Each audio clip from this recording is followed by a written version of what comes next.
I walked through my front door at 9:30 on a Tuesday night, expecting the usual silence. Instead, I heard laughter from the living room, the kind of sharp, wine-fueled cackling that meant trouble. My wife Kina sat on our leather couch with her two best friends, Zara and Reina, all three holding wine glasses like weapons. "Perfect timing, Rhett," Kina said, not bothering to look up from her phone. "We were just talking about you." I set my toolbox down by the door, wiping grease from my hands with an old rag. After 16 hours at the auto shop, I wasn't in the mood for whatever game they were playing. "Let me guess, you've solved world hunger and I'm somehow the problem?" Zara snorted into her wine. "Close. We've decided it's time to divorce you." The words hung in the air like exhaust fumes. I looked at the three of them, noting how they'd positioned themselves like a tribunal. Kina in the center, her blonde hair perfectly styled despite the late hour. Zara to her left, brunette and sharp-featured, always dressed like she was heading to court, which, as a lawyer, she usually was. Reina on the right, redhead with calculating green eyes, the kind of woman who smiled while planning your destruction. "We?" I asked, leaning against the doorframe. "Since when is divorce a group project?" "Since your wife needs support through this difficult time," Reina said, swirling her wine. "We're here to help her transition into a better life." I almost laughed. These three had been thick as thieves since law school, though only Kina and Zara actually practiced law. Reina had bounced between jobs after I'd exposed her embezzlement at my shop 5 years ago, a fact she'd never forgiven me for. "A better life," I repeated. "That's interesting, considering none of you seem to care that Kina's been sleeping with your husbands." The wine glasses froze halfway to their lips. The silence stretched like a rubber band about to snap. "Excuse me?" Zara's voice climbed an octave. I pulled out my phone, scrolling through the photos I'd been collecting for months. Hotel receipts, text messages, credit card statements. "Should I start with Jace, Zara? Your mortgage broker husband who's been meeting my wife at the Riverside Motel every Thursday? Or Soren, Reina? Your fitness coach husband who's been giving Kina private sessions and more than just Pilates?" Kina's face went pale beneath her foundation. "You're lying." "Am I?" I held up my phone, showing a photo of Kina and Jace entering a motel room. "Taken last Thursday. Want to see the one from this morning with Soren?" Reina stood up so fast her wine sloshed onto the white carpet. "You sick freak. You've been stalking our husbands?" "Stalking? No. Paying attention? Absolutely." I scrolled to another photo. "Here's my personal favorite. Kina leaving the downtown Marriott at 2 p.m. last Tuesday, the same hotel where Jace was supposedly at a real estate conference. Funny how that works." Zara's hands shook as she set down her glass. "Show me." I tossed the phone onto the coffee table. The screen displayed a clear shot of Kina and Jace in the hotel lobby, his hand on her lower back, both of them laughing. "This is impossible," Zara whispered. "What's impossible is that you three thought I was too stupid to notice." I walked to the kitchen, grabbed a beer from the fridge, and returned to find them huddled around my phone like vultures. "Check the dates. Cross-reference with your husband's schedules. I'll wait." Kina tried to snatch the phone, but Zara was faster. Her lawyer instincts kicked in as she scrolled through the evidence. These are real." "Very real. Want to call Jace and ask him about it? I'm sure he'll have a great explanation for why he's been paying for hotel rooms with your joint credit card." Reina grabbed the phone next, her face cycling through disbelief, rage, and something that looked like admiration. "How long have you known?" "About 6 months for Jace, 3 months for Soren, though I suspected something was off when Kina started working late every night and coming home smelling like different cologne." "You bastard," Kina hissed. "You've been planning this." "Planning what? Discovering that my wife is a cheater? No, that was all you." I took a long drink of beer. "But planning what comes next? Absolutely." I walked to the kitchen drawer and pulled out a manila envelope, thick with papers. Divorce agreement. Already filled out. Asset division. Custody arrangements, the works. Sign it, and we can keep this civilized. Civilized? Keena laughed, but it sounded more like a bark. You ambush me in front of my friends with this garbage, and you want civilized? I want honest, but since that's apparently impossible, I'll settle for efficient. I set the papers on the coffee table. You have 48 hours to decide. After that, these photos go public. Zara looked up from the phone, her face ashen. You can't do that. It's blackmail. It's motivation. There's a difference. My phone buzzed with a text, then another. I'd sent copies of the photos to Jace and Soren 20 minutes ago, along with a simple message. Your wives might want to see these. Expecting company? I asked, noting the panic in Keena's eyes. Car doors slammed in the driveway. Voices carried through the night air, male voices, angry and getting closer. What did you do? Keena demanded. I leveled the playing field. Before we dive deeper into this story, I have one small request. Please subscribe, drop a like, comment, and hit that hype button to boost this channel so more people can discover these incredible Reddit stories. The front door burst open without a knock. Jace Arnell stormed in first, his usually perfect hair disheveled, his tie loose around his neck. Behind him came Soren Valden, still in his gym clothes, muscles tense and ready for a fight. Where is he? Jace's eyes found mine across the room. You sick freak, what kind of game are you playing? The kind where everyone knows the rules, I said calmly. Unlike the game you've been playing with my wife. Soren stepped forward, his massive frame filling the doorway. You're out of your mind if I think what? That my wife has been screwing both of you behind your wives' backs? Check the coffee table, genius.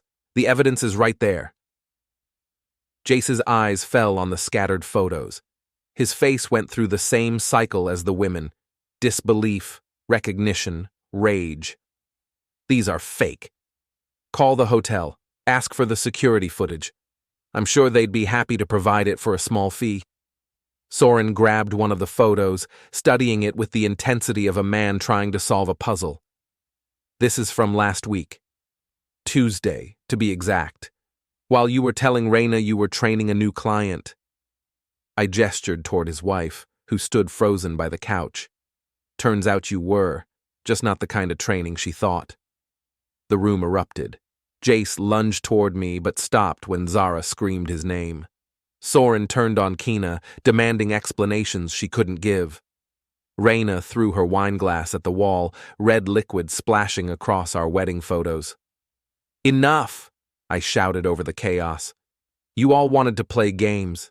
You wanted to sneak around, lie, cheat, and pretend I was too stupid to notice. Fine. Game over. You lost. I pulled out a second envelope, this one containing bank statements and property transfers. Keena, you'll find I've moved our assets into a trust. The house, the shop, the savings accounts, all protected. Your name isn't on any of it anymore. You can't do that. Already did. 3 weeks ago. Turns out having a good lawyer helps, someone who isn't sleeping with half the town. Jace stepped toward me again, his fists clenched. You think you're so smart? Smarter than a mortgage broker who uses his wife's credit card to pay for affairs. How's that going to look to your clients, Jace? To your boss? To the state licensing board? His face went white. Mortgage brokers lived and died on their reputations. One scandal could end his career. And Soren, I continued, how do you think your gym members will feel knowing their trainer has been using the facility for personal meetings, especially the married women who trust you alone with their fitness goals? You wouldn't, Soren growled. Try me. I walked to the door and opened it wide. You all have a choice. Sign the divorce papers, agree to the terms, and this stays between us. Or don't, and tomorrow morning the whole town wakes up to a very interesting email blast. Keena stood up, her hands shaking with rage. You're destroying everything. No, you destroyed everything. I'm just cleaning up the mess. I looked at each of them in turn. 48 hours. After that, River's Edge gets to see what their power couples really do behind closed doors. They filed out like beaten dogs, Jace and Soren avoiding their wives' eyes, Keena shooting me looks that could melt steel. Only Reina paused at the door. "You think you've won," she said quietly. "I know I have."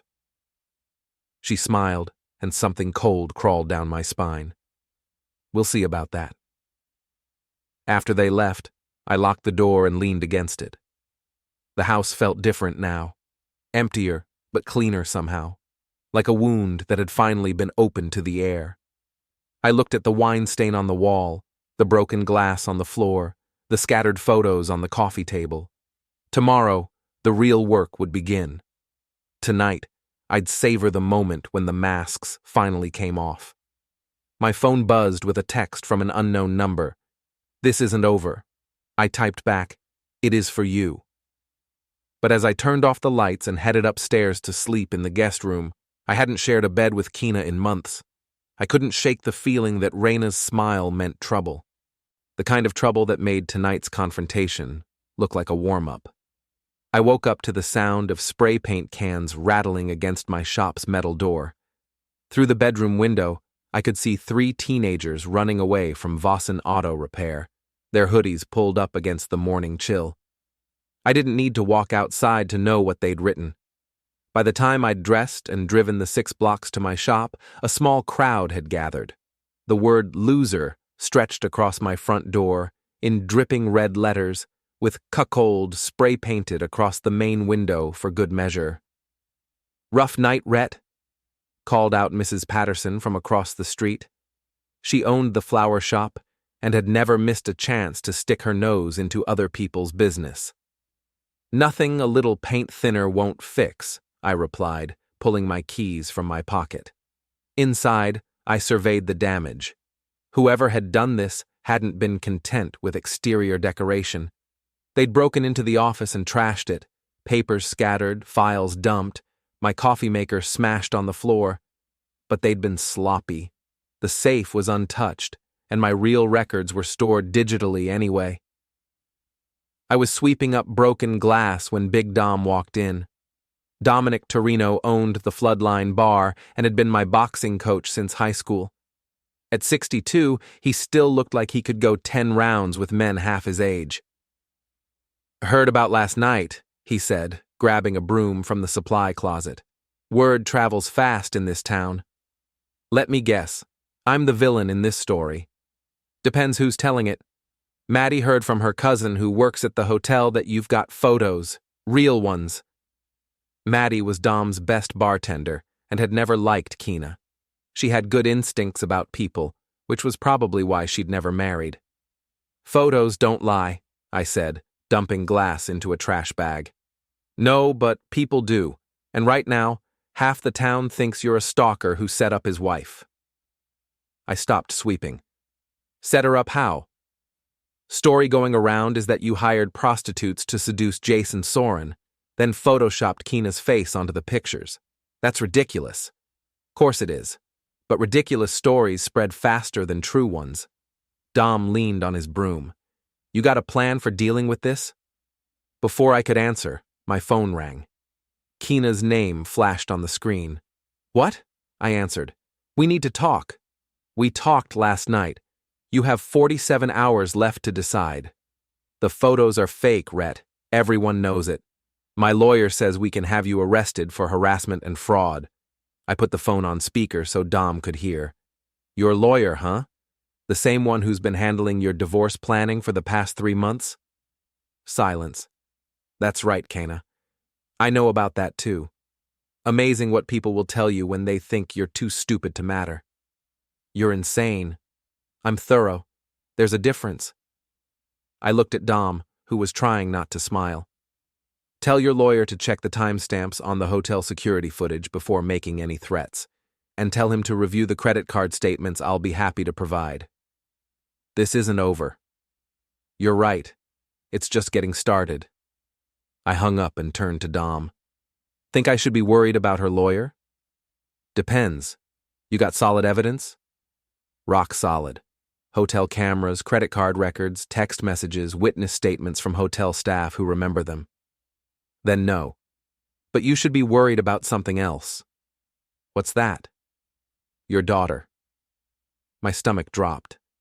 Emma was 17, a senior in high school, and the one good thing to come out of my marriage to Keena. What about her? She was at the bar last night with some friends. Heard her talking about how embarrassed she was, how you'd lost your mind. She doesn't know the whole story. Maybe. Or maybe she knows more than you think. Before I could ask what he meant, the shop door opened, and Detective Ray Vickery walked in. Ray and I had gone to high school together, and he'd always been straight with me. Morning, Rhett. Heard you had some excitement last night. Depends what you mean by excitement. Got 3 complaints filed against you this morning: harassment, stalking, and invasion of privacy. I set down my broom. Let me guess. Keena, Jace, and Soren. And their lawyers. They're claiming you've been following them, taking unauthorized photographs, and threatening to distribute private images. Dom stepped forward. Ray, you know Rhett. He's not a stalker. I know, but I also know he's got a temper when he's pushed. Ray looked around the trashed office. This happened before or after last night's confrontation? This morning. Came in to find it like this. You file a report? Didn't see the point. Probably just kids. Ray nodded, but his expression said he wasn't buying it. Rhett, I need to ask, do you have photographs of these people in compromising situations? I have photographs of my wife with other men, in public places. Nothing compromising about a hotel lobby or restaurant. What about private places? Define private. Hotel rooms, cars, anywhere they'd have a reasonable expectation of privacy. I met his eyes. No, everything I have was taken in public or semi-public areas. Lobbies, parking lots, restaurant entrances, places where anyone could have seen them. And you didn't break any laws obtaining these photos? I didn't break into anywhere, hack any computers, or trespass on private property. I sat in my truck and watched my wife cheat on me. Last I checked, that wasn't illegal.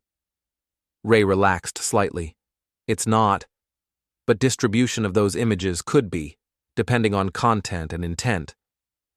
My intent is to get divorced without losing everything I've worked for.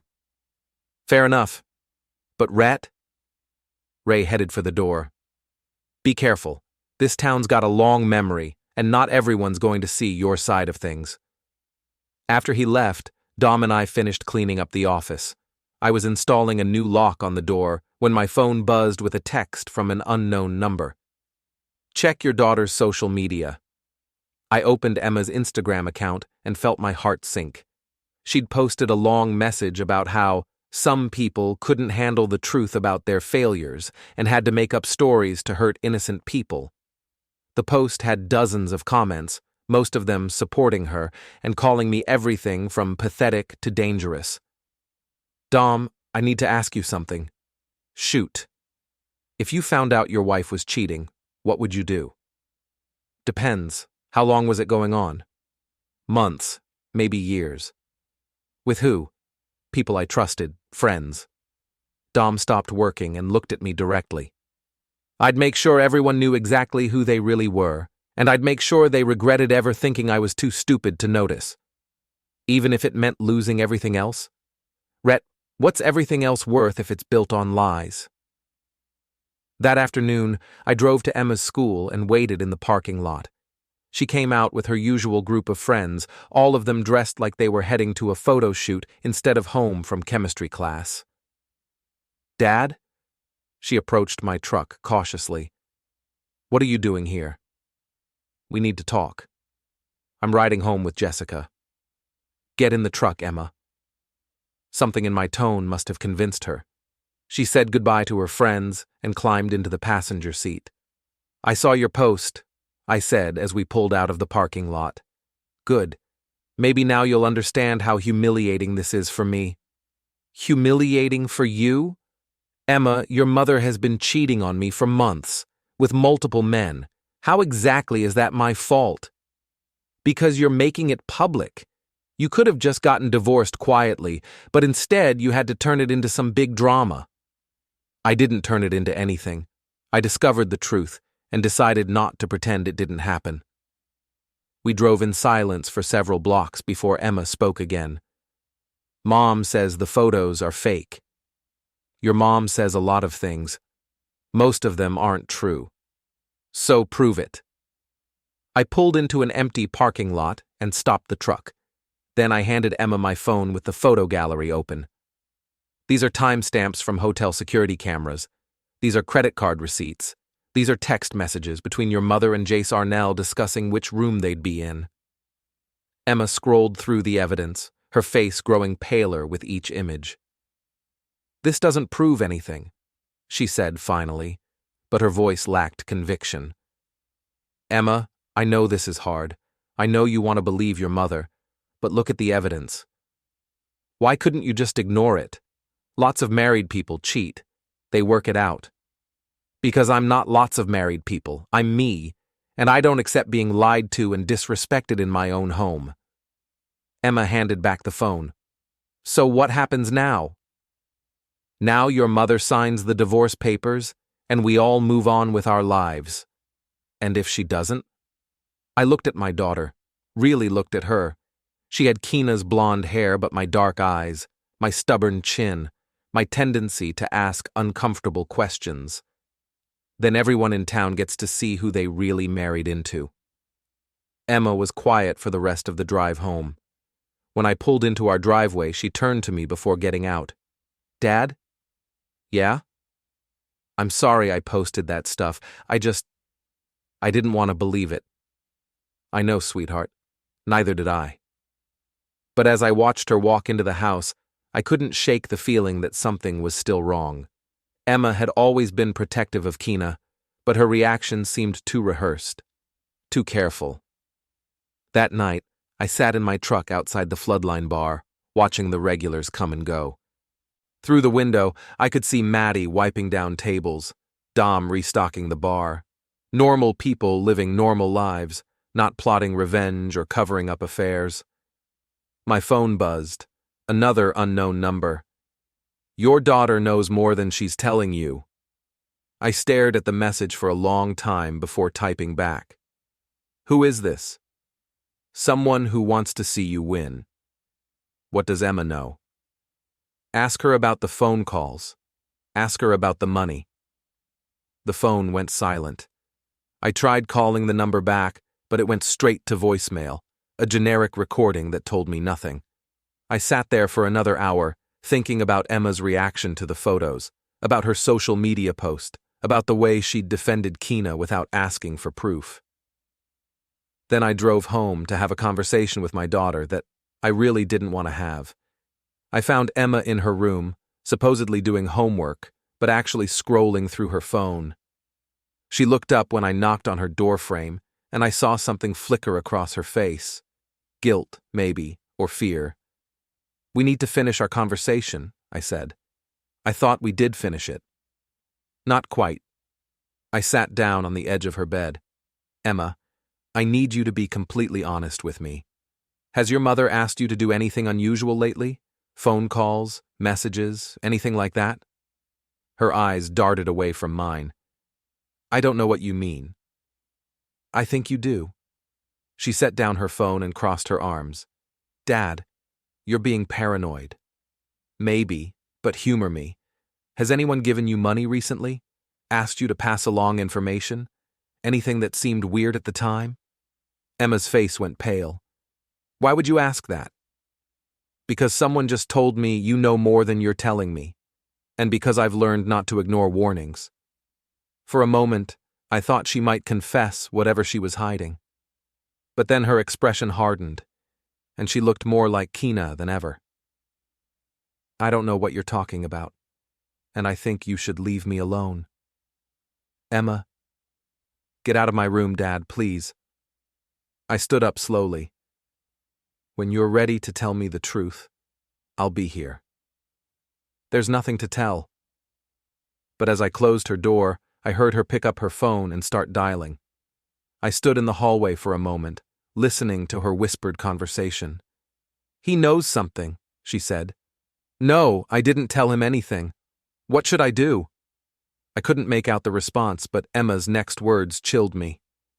"How much longer do I have to keep this up?" I walked downstairs and poured myself a drink, trying to process what I'd just heard. My 17-year-old daughter was involved in whatever game Keena and her friends were playing. The question was how deep, and whether she understood what she'd gotten herself into. My phone rang. Dom's name on the screen. "You need to get down to the bar," he said, without preamble. "Now." "What's wrong?" "Just get here." I drove to the flood line in record time, my mind racing through possibilities. When I walked in, I found Dom behind the bar with Maddie, both of them looking grim. "Show him," Dom said. Maddie pulled out her phone and opened a video. This was posted on the River's Edge community Facebook page 20 minutes ago. The video showed me confronting Jace and Soren in the bar's parking lot 2 nights ago, except it had been edited to make me look like the aggressor. The audio was distorted, but you could clearly see me appearing to throw the first punch and Jace falling backward. "This is from security cameras?" I asked. "No," Maddie said. "Someone filmed it from inside the bar, but they cut out the part where Jace threatened you first, and they edited the audio to make it sound like you were making threats." I watched myself on the small screen, looking angry and violent. How many people have seen this? 300 and counting. It's been shared 40 times already. Dom leaned across the bar. "Gets worse. Someone posted your home address in the comments, along with your shop location. They're calling for a boycott." I handed back the phone. "Any idea who posted it?" "Account belongs to someone named River's Edge Truth Teller, created yesterday." "So a fake account." "Obviously. But Rhett, that's not the worst part." Maddie looked uncomfortable. "Check the comments. Look for the ones from your daughter." I took back the phone and scrolled through the comments. There, under Emma's real name and profile picture, were 3 posts defending the video and calling me dangerous and unstable. "She's supporting this," I said quietly. "Looks like it," Dom said. "Either that, or someone's using her account." But I knew it wasn't someone else. The writing style was pure Emma, dramatic, emotional, designed for maximum impact. My daughter wasn't just involved in whatever scheme was unfolding. She was actively participating. I drove home in a fog of anger and confusion. How had I missed this? How long had Emma been working against me? When I walked into the house, I found Keena in the kitchen, making coffee like nothing had happened. "Saw the video," she said without looking up. "Interesting angle on recent events." "Where's Emma?" "Upstairs, doing homework, like a normal teenager." "Nothing about this situation is normal, Keena." She turned to face me, and I saw something in her expression I'd never seen before: pity. "Rhett, you need help. This paranoia, this obsession with revenge, it's not healthy." "Paranoia? I have photos of you cheating." "You have photos that could be anyone, photos that prove nothing except that you've been following me around like a stalker. The hotel has security footage. The hotel has footage of me meeting with clients. I'm a legal executive, Rhett. I meet with people all the time." I stared at her. "Clients? You're claiming Jace and Soren are clients?"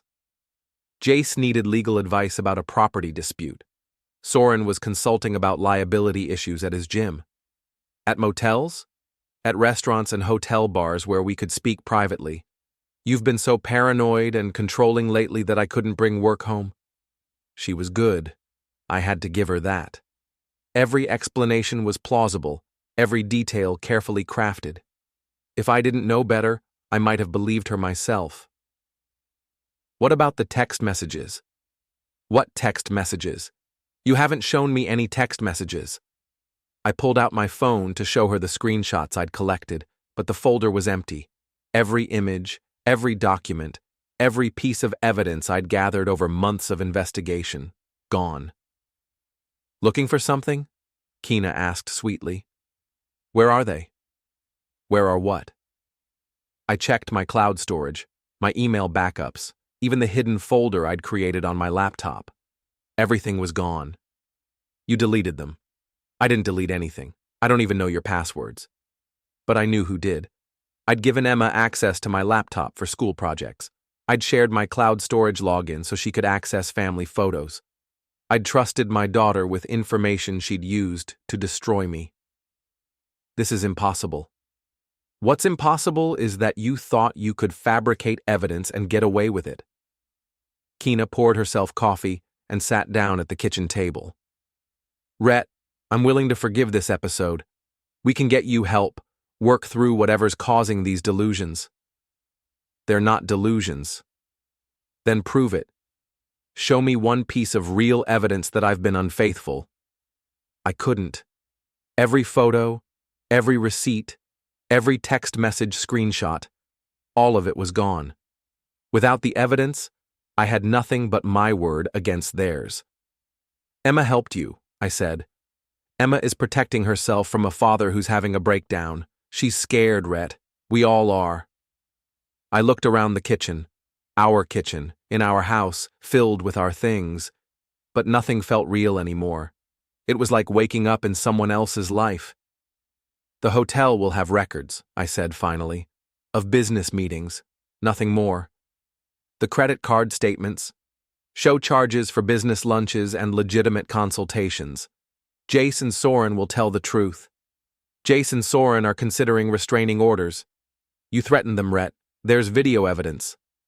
I sat down across from her, trying to think through the fog of confusion and rage. How long have you been planning this? Planning what? This. The setup. Making me look crazy. Kina reached across the table and put her hand on mine. Rhett, I'm not planning anything.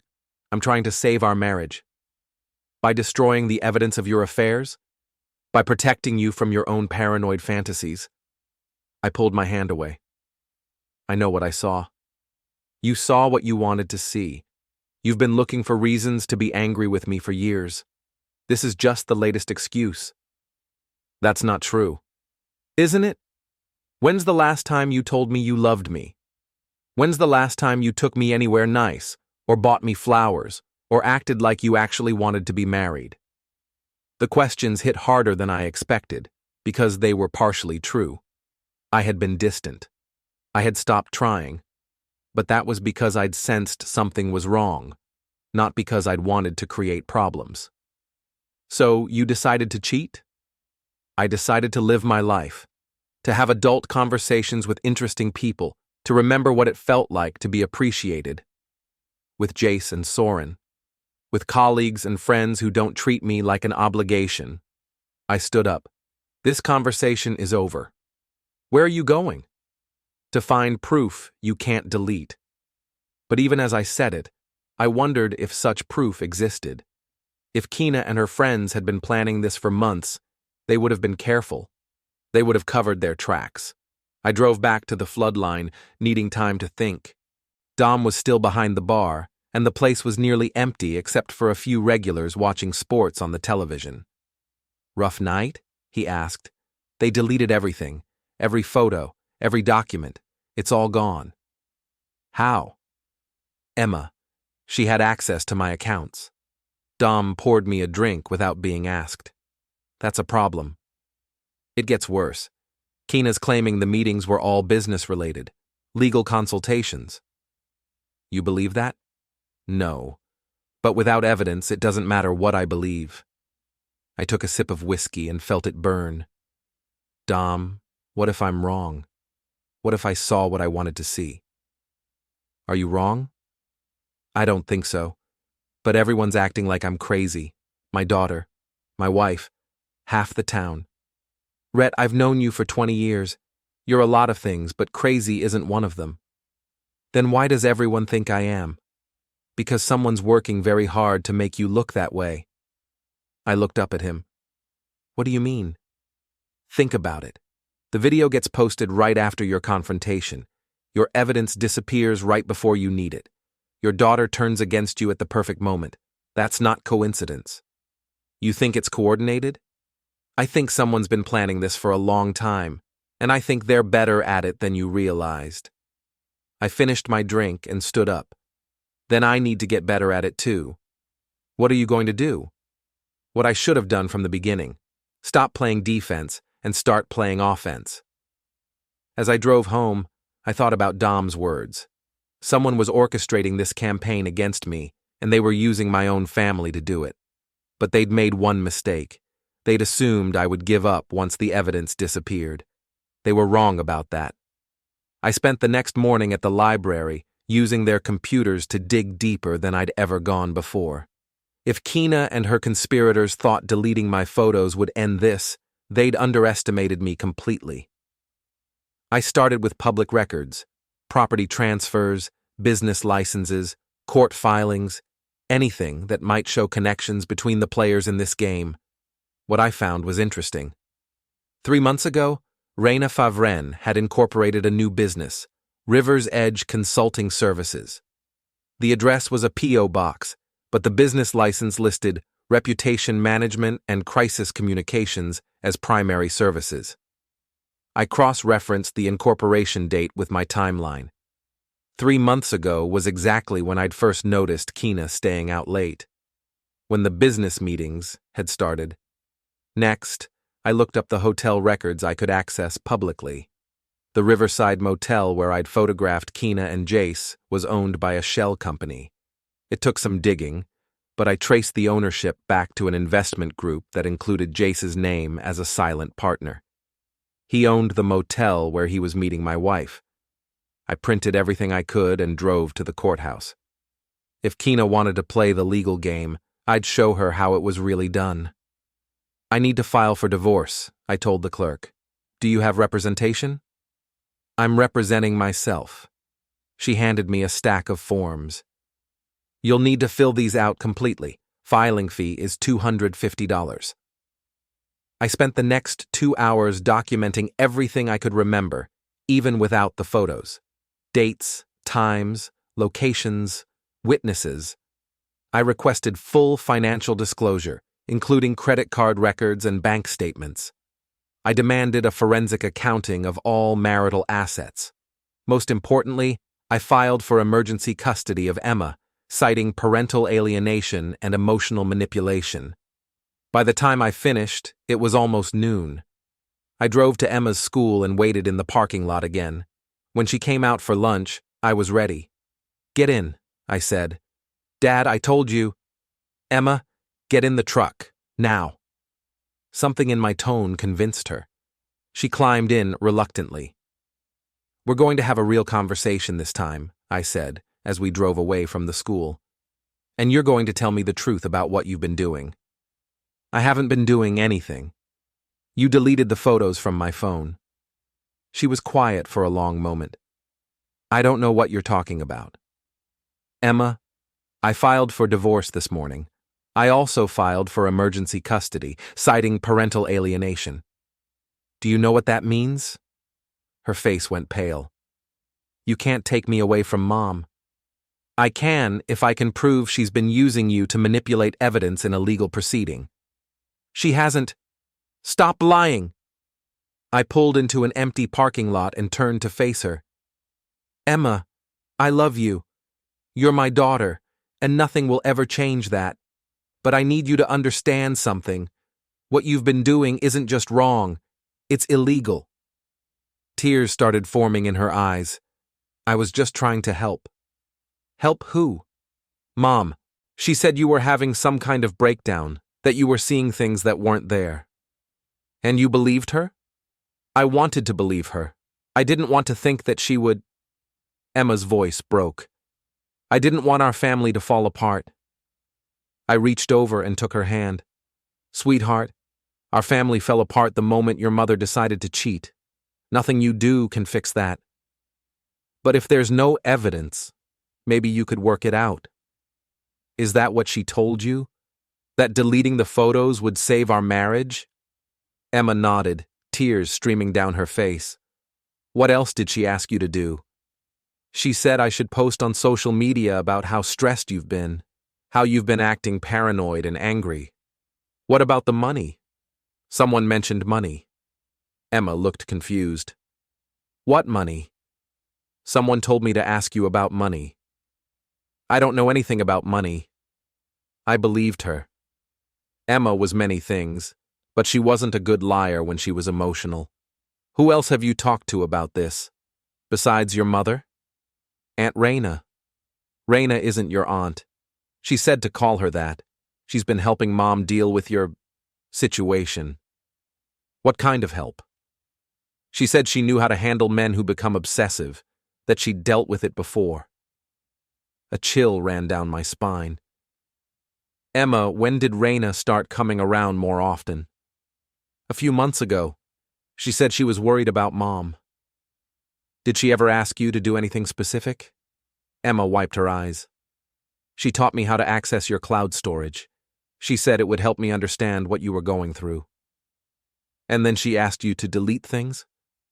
She said the photos were fake, that someone was trying to frame Mom. She said deleting them would protect our family. I sat back in my seat, processing what Emma had told me. Reina wasn't just involved, she was orchestrating everything. The question was why.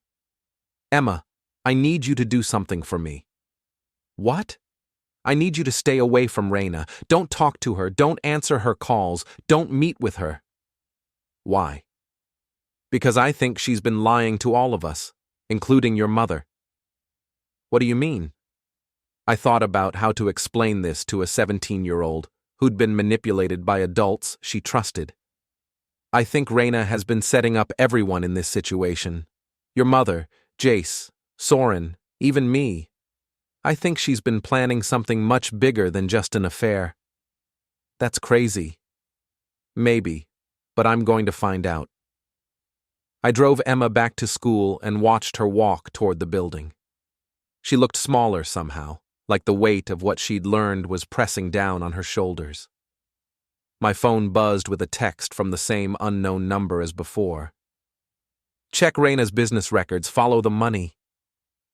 This time, I called the number immediately. It rang twice before a woman answered. Hello, Rhett. Who is this?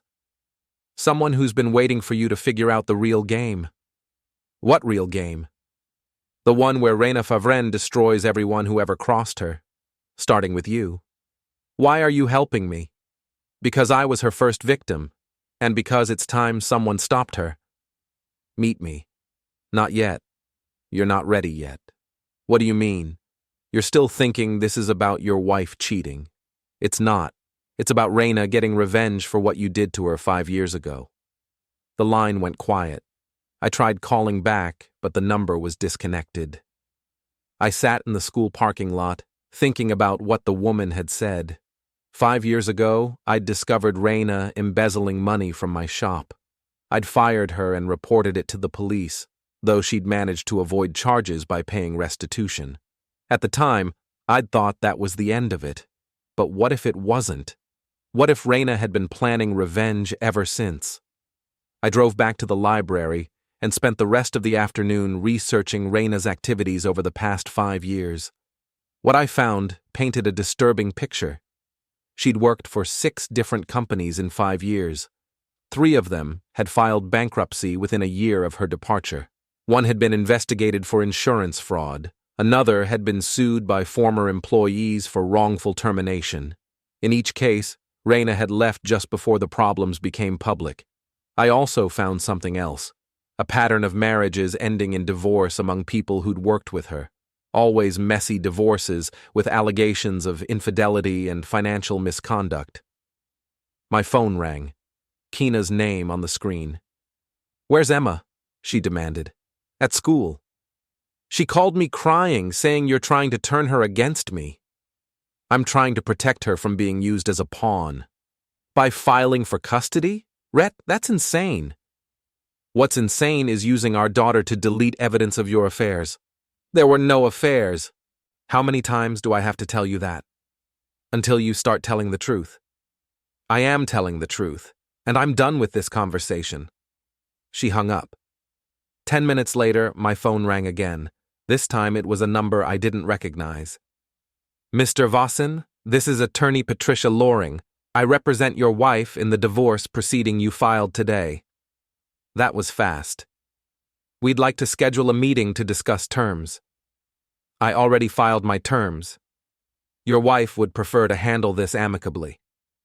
Then she should have thought of that before she started cheating.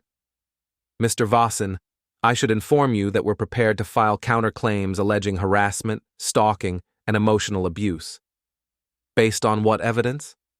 Based on extensive documentation of your increasingly erratic behavior over the past several months. What documentation? Video evidence, witness statements, social media posts, and testimony from your own daughter regarding your paranoid delusions and threatening behavior. I almost laughed. You mean the video that was edited to make me look like the aggressor? The witness statements from people who were part of the conspiracy? The social media posts my daughter made after being manipulated by your client? I don't know what you mean by conspiracy, Mr. Vossen. Then you're either incompetent or complicit. I'll pretend I didn't hear that threat. It wasn't a threat. It was an observation. I hung up and immediately called the courthouse. I need to file an addendum to my divorce petition, I told the clerk. What kind of addendum? I want to add Reina Favren as a co-respondent and request a full investigation into conspiracy to commit fraud. Sir, that's a very serious allegation. Yes, it is, and I have very serious evidence to support it. I spent the next hour documenting everything I'd discovered about Reina's business activities and her pattern of destroying relationships. It wasn't enough to prove conspiracy yet, but it was enough to get a judge's attention. As I drove home, I realized that my anonymous helper was right. I hadn't been ready to understand the real game. But I was learning fast. And tomorrow, I was going to start playing by Reina's rules. I woke up at 5 a.m. with a plan that would either expose the truth or destroy what was left of my reputation. Either way, I was tired of playing defense. The River's Edge annual block party was scheduled for Saturday, 3 days away. Every year, the entire neighborhood gathered in Riverside Park for food, music, and the kind of small-town socializing that made or broke reputations. This year, it would be the perfect stage for my final move. But first, I needed help from someone who understood how Reina operated. I drove to the address I'd found in the public records, a small apartment complex on the outskirts of town. The woman who'd been calling me had finally agreed to meet, but only after I'd proven I was serious about exposing Reina. Apartment 3B. I knocked and waited. The woman who answered was in her 40s, with graying brown hair and tired eyes. She looked familiar, but I couldn't place her. "You're Rhett," she said. "You're the one who's been helping me." "I'm Sandra Mills. I used to work at the insurance company where Reina was employed before you hired her." "Used to work?" "Until she destroyed my career and my marriage." Sandra stepped aside to let me in. "Coffee? Please." Her apartment was small but neat, with legal documents spread across the dining table. I recognized some of them: divorce papers, employment records, court filings.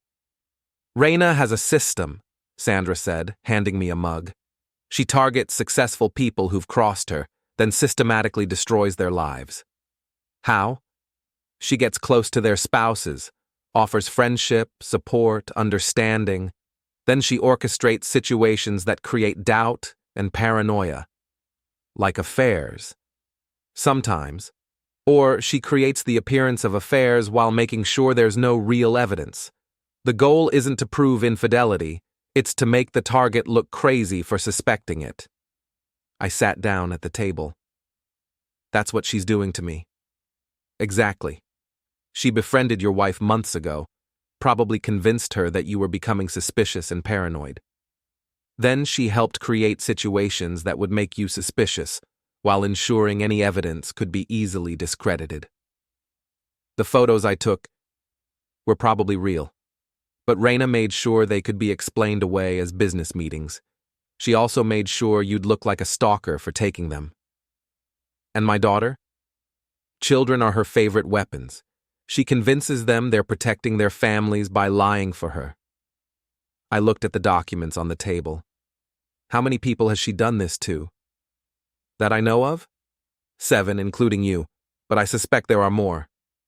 Why hasn't anyone stopped her? Because she's careful. She never breaks any laws. She just manipulates situations until people destroy themselves. Sandra pulled out a thick folder. This is everything I've collected on her over the past 3 years. Financial records, employment history, testimonies from other victims. Why are you giving this to me? Because you're the first person who's fought back effectively. Most of her targets just give up and disappear. I opened the folder and started reading. What I found was a detailed pattern of psychological manipulation and social engineering that went back years. Sandra, would you be willing to testify about this? In court? Yes. But Rhett, you need to understand, even with all this evidence, it might not be enough. What she does isn't illegal. It's just evil. Then I'll have to be more creative than the legal system. I spent the next 2 hours going through Sandra's files, building a complete picture of Reina's methods. By the time I left, I had a plan that would expose her in front of the entire town. But first, I needed to have one more conversation with my daughter. I found Emma at home, doing homework in the kitchen. She looked up when I walked in, and I saw fear in her eyes. Dad, I'm sorry about yesterday. I didn't mean to. Emma, I need you to listen to me very carefully. What I'm about to tell you is going to be hard to hear. She set down her pen. What? Reina Favrin has been manipulating all of us, including your mother. What do you mean? I sat down across from her and opened Sandra's folder. Reina has done this before, to other families. She finds people she wants to hurt, then she destroys their relationships. That's impossible. Look at this. I showed her a document detailing Reina's previous jobs. 7 companies in 5 years, 3 bankruptcies, 2 fraud investigations, 1 wrongful termination lawsuit. Emma studied the papers. Maybe she just had bad luck. Maybe she was the cause of the bad luck. I showed her another document. This is a statement from a woman whose marriage ended after Reina befriended her. Sound familiar? Dad, you're scaring me. I'm trying to protect you. Emma, I think Reina has been using you to hurt me, and I think she's been lying to your mother too. Mom trusts her. That's the problem.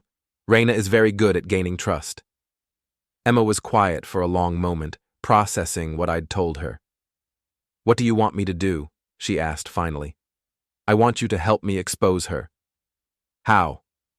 By telling the truth, at the block party on Saturday. In front of everyone? Yes, it's the only way to make sure the whole town hears the real story. Emma looked terrified. What if you're wrong? What if Reina really was just trying to help? Then I'll apologize and accept the consequences. But Emma, what if I'm right? What if she's destroyed other families and we're the only ones who can stop her? My daughter stared at the documents spread across the table. She taught me how to delete those photos. I know. She said it would save our family. But it didn't, did it? Emma shook her head.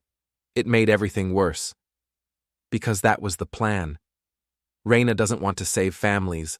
She wants to destroy them. Why? Because 5 years ago I caught her stealing from my shop, and she's been planning revenge ever since. Emma picked up one of Sandra's testimonies and read it carefully. This woman says Reina convinced her daughter to lie about her father hitting her. And the father lost custody, lost his job, lost everything, even after the daughter admitted she was lying. That's horrible. Yes, it is. And it's what Reina was planning for us. Emma looked up at me with tears in her eyes. Dad, I'm so sorry. I thought I was helping. You were trying to protect your family. That's not wrong. But now I need you to help me protect other families. What do you need me to do? I explained my plan for the block party. It was risky, and it would require Emma to admit publicly that she'd been manipulated.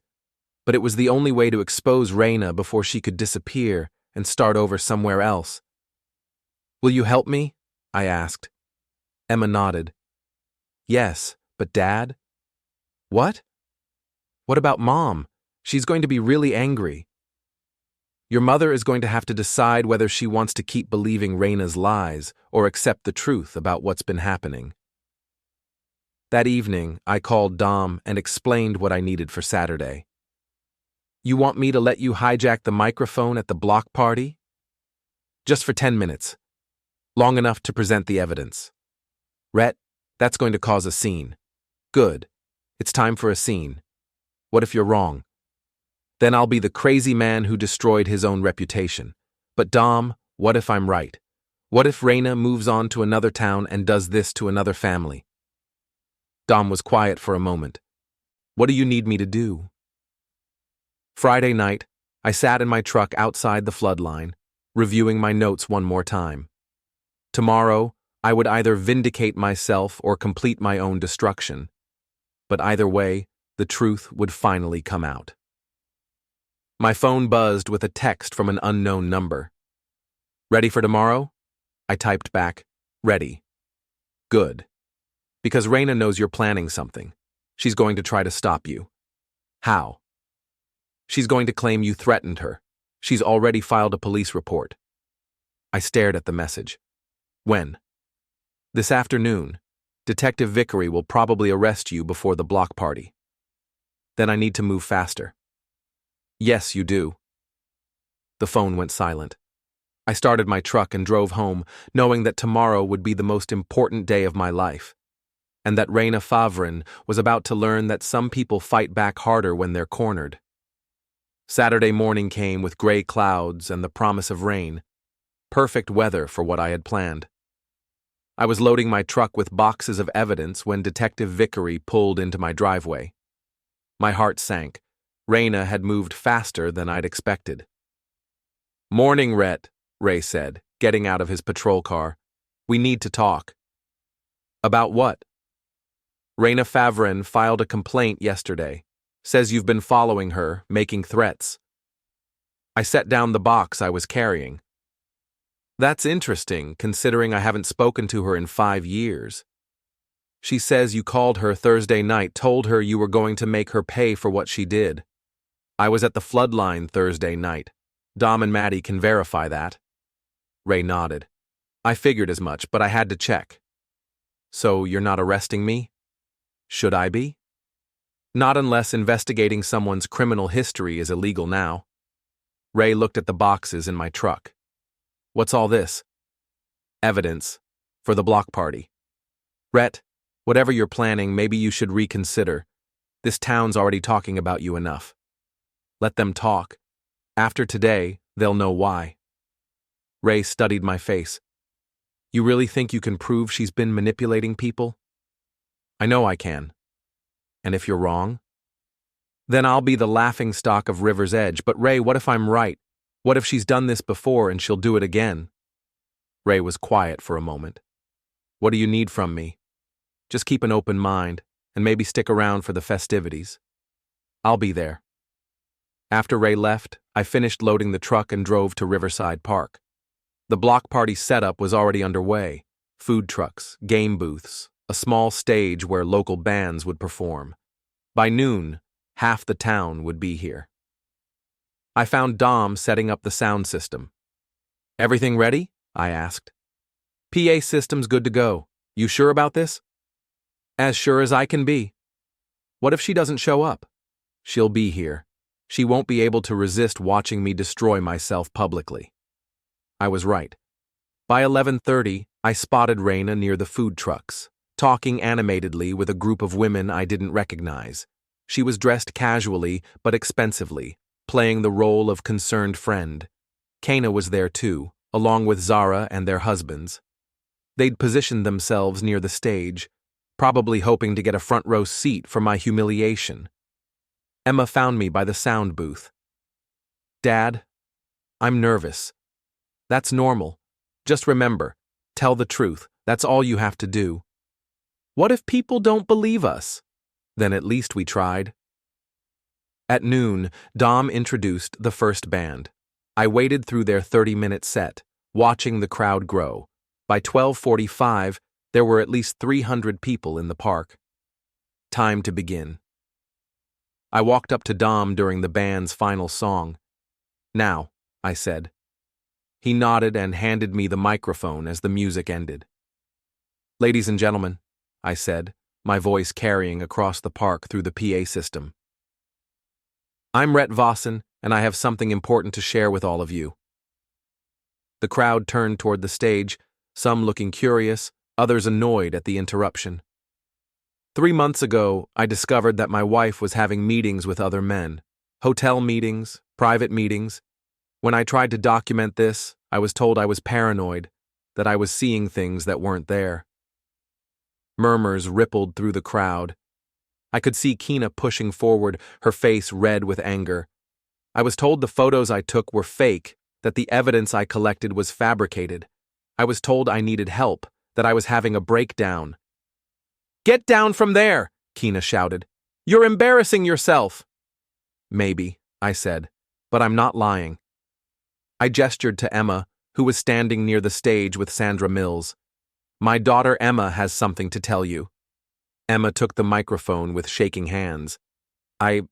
I helped delete evidence from my dad's phone. Someone told me it would save my family." The crowd was completely silent now. "The person who told me to do this was Reina Favren. She said my dad was having delusions, that the photos were fake." I took back the microphone. But they weren't fake. And Reina knew they weren't fake because she helped orchestrate the situations that created them. I pointed toward Reina, who was now trying to push through the crowd toward the exit. "Reina Favren has been running a long-term revenge operation against my family.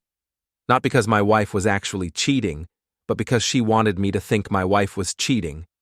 This is insane," Reina called out. "He's having a complete breakdown." "Am I?" I pulled out Sandra's folder. "Sandra Mills, would you join me on stage?" Sandra walked up and took the microphone. "My name is Sandra Mills.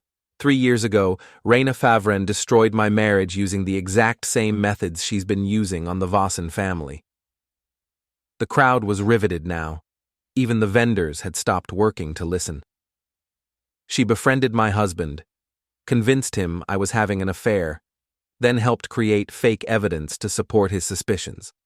When I tried to defend myself, she had my daughter lie to social services about abuse that never happened." Gasps rippled through the crowd. "Reina Favren is a professional manipulator who targets families for revenge. She's done this to at least 7 families that we know of." I took back the microphone. 5 years ago, I fired Reina from my auto shop for embezzlement. She's been planning revenge ever since." "Prove it!" someone shouted from the crowd. "I will!" I opened one of my boxes and pulled out a stack of documents. These are employment records showing Reina's pattern of job hopping, financial records showing suspicious activities at every company she's worked for, testimonies from other victims. I held up a thick folder. This is a timeline showing how she befriended my wife, gained access to my daughter, and systematically created situations designed to make me look paranoid and unstable. "He's lying," Reina screamed. "He's a stalker who threatened me."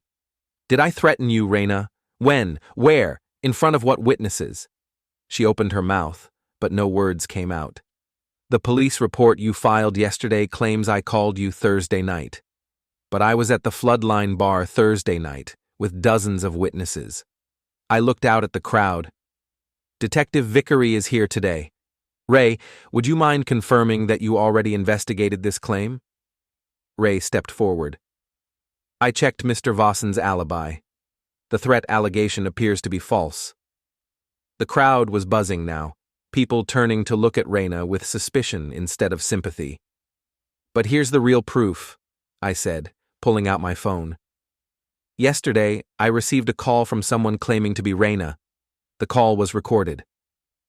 I played the audio through the PA system. Reina's voice filled the park. "You think you're so smart, but you have no idea what you're dealing with. I've been planning this for 5 years, and I'm not going to let some grease monkey mechanic ruin it." The crowd erupted. Reina's face went white. "That's not me!" she shouted. "That's fake!" "Voice analysis will prove otherwise," I said, "along with the phone records showing the call came from your number." Reina was trapped, and she knew it. I could see her calculating, trying to find an escape route. "You want to know the truth?" she screamed. "Fine, your wife was meeting with those men. She was cheating. I just made sure you couldn't prove it." The admission hit the crowd like a physical blow. Even Kina looked stunned. "She came to me crying about how boring you were, how she needed excitement. I helped her find it. And yes, I made sure you'd look crazy for suspecting it." "Why?" I asked. "Because you destroyed my life. You cost me my job, my reputation, my future. I wanted you to know what it felt like." The crowd was completely silent now, absorbing the full scope of what Reina had confessed. I planned every detail, the meetings, the photos, the evidence deletion. I turned your own daughter against you, and it worked perfectly until you started fighting back. "So you admit it," I said. "You admit you orchestrated all of this for revenge." Reina realized what she'd just done. Her face crumpled as she understood that her own anger had led her to confess everything in front of 300 witnesses. She started, then stopped. "You destroyed my marriage, manipulated my daughter, and tried to ruin my reputation. All because I caught you stealing." Reina looked around at the crowd, seeing disgust and anger in every face.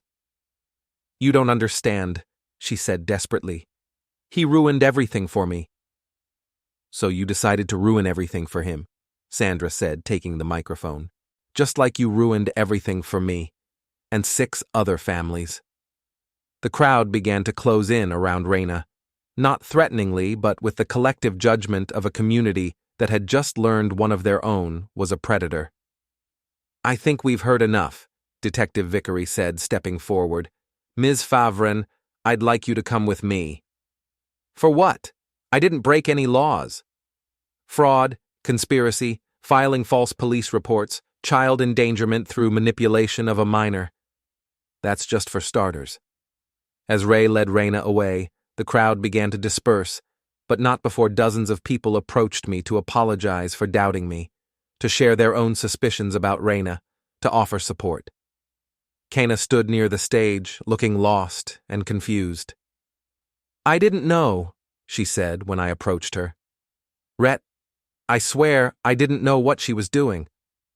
"But you were meeting with Jace and Soren. For business, real business. But Reina, she encouraged it. She said it was good for me to have male friends who appreciated me. And you believed her. She was convincing. She made it seem like you were the problem, like you were becoming controlling and paranoid." I looked at my wife, really looked at her for the first time in months. "Kina, even if Reina was manipulating the situation, you still chose to meet with other men instead of talking to your husband." "I know. And I'm sorry." "Sorry isn't enough. What do you want from me?" "I want you to decide whether you want to be married to me or not, without Reina's influence, without anyone else's opinion, just you and me." Kina was quiet for a long moment. "I don't know if I can do that." "Then I guess we have our answer." I walked away from the stage, from the crowd, from the wreckage of my marriage. Emma caught up with me near my truck. "Dad, what happens now?" "Now we go home and figure out how to be a family again." "What about Mom?" "Your mother has to decide what she wants. We can't make that choice for her." As we drove away from the park, I felt something I hadn't experienced in months: peace. Not happiness, not satisfaction, but the calm that comes from finally telling the truth. My phone buzzed with a text from Sandra Mills. "Thank you. You did what none of the rest of us could do." I typed back, "We all did it together. What will you do now?" I looked at Emma, who was staring out the window at the town where she'd grown up, processing everything that had happened. "Now we rebuild," I typed, "and we make sure this never happens to another family." The rain that had been threatening all day finally began to fall, washing the streets clean as we drove home to start over. Behind us, River's Edge would spend the evening talking about what they'd witnessed. Some would gossip, some would judge, some would learn. But all of them would remember the day Rhett Vossen refused to be destroyed by someone else's revenge. And maybe, just maybe, that would be enough to protect the next family from someone like Reina Favren. The game was over. The truth had won.